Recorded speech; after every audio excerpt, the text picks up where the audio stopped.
ऐका दुर्दैवी आणि समाजाला काळीमा बसणारी आहे. कुणालाही मंजूर होण्यासारखी नाही. आम्हाला यात अतीव दुःख झालेलं आहे. एक आई म्हणून मी त्या आईवडिलांच्या वेदना समजू शकते. तरीसुद्धा या केसमध्ये तातडीनं चौकशीचे आदेश दिल्यामुळे आरोपीला लगेच अटक करण्यात आली आणि जी आपण सगळ्यांनी मागणी केलेली आहे की त्याला फास्ट ट्रॅकमध्ये ताबडतोब शिक्षा व्हावी आणि यासाठी मुख्यमंत्री महोदयांनी सुद्धा आदेश दिलेले आहेत. त्यामुळे लवकरात लवकर त्याची चौकशी होऊन त्याला नक्कीच फाशी होईल आणि त्यासाठी प्रशासन जी काय कारवाई आहे कायदेशीर ती करत आहे. आणि ज्या काही त्यांच्या मागण्या आहेत, ज्या की घरकुल योजनेमध्ये त्यांना आंदोलन होतं त्यासाठी सुद्धा शबरी घरकुल योजनेमधून त्यांना त्यांच्या घरकुलाची व्यवस्था करण्याचे आदेश दिलेले आहेत. तसेच महिला व बालकल्याण विभागातर्फे सकाळीच त्यांच्या विभागीय आयुक्तांशी बोलले तर आजच त्यांच्या खात्यामध्ये 10 लाखाचा चेक जमा होणार आहे.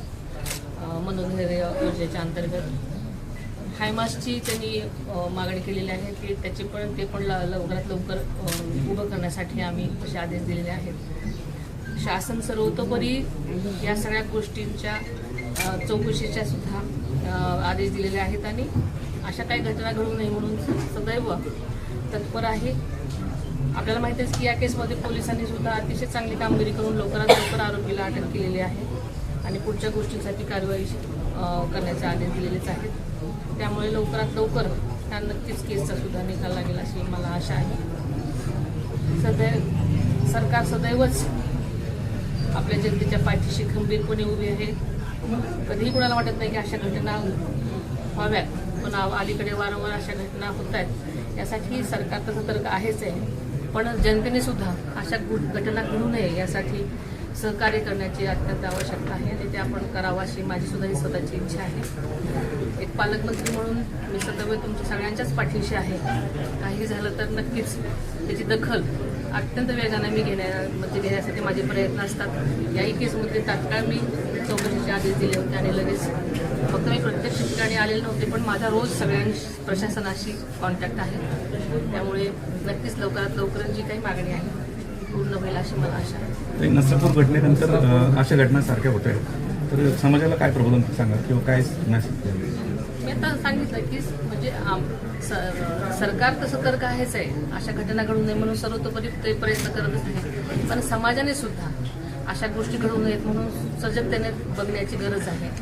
सगळ्या स्तरामध्ये प्रत्येक जणांनी जर सहकार्य केलं तर नक्कीच अशा गोष्टी कमी होण्यास मदत होईल असं मला. नसरापूर घटनेतील आरोपीला फाशी झाली. गेल्या अनेक दिवसांपासून आपण पाहतो की मुलींवरती अत्याचार होत आहे. विधिमंडळामध्ये काय ठोस कायदा किंवा या गुन्हेगारांसाठी एक पायबंदी घालण्यासाठी जर प्रशासन काय कारवाई करतं? खरं सांगायचं तर महिलांसाठी हे सरकार तर अनेक गोष्टी करताना आपण बघितलेलं आहे. अलीकडेच आपण शेतकरी महिलांसाठी म्हणून शेतकरी दर्जा महिलांसाठी दिलेला आहे. अशा अनेक गोष्टी कायम सरकार करत असतं आणि याही गोष्टी अत्यंत गंभीर आहेत. त्यासाठी सुद्धा सरकार नक्कीच यासाठी प्रयत्न करते आणि नक्कीच काहीतरी ठोस भूमिका असेल.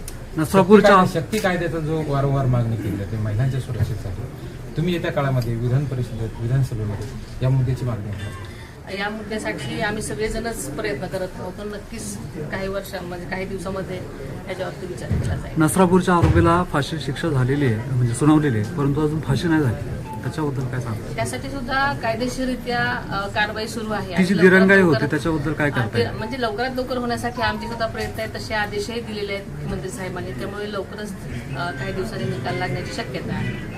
थँक्यू.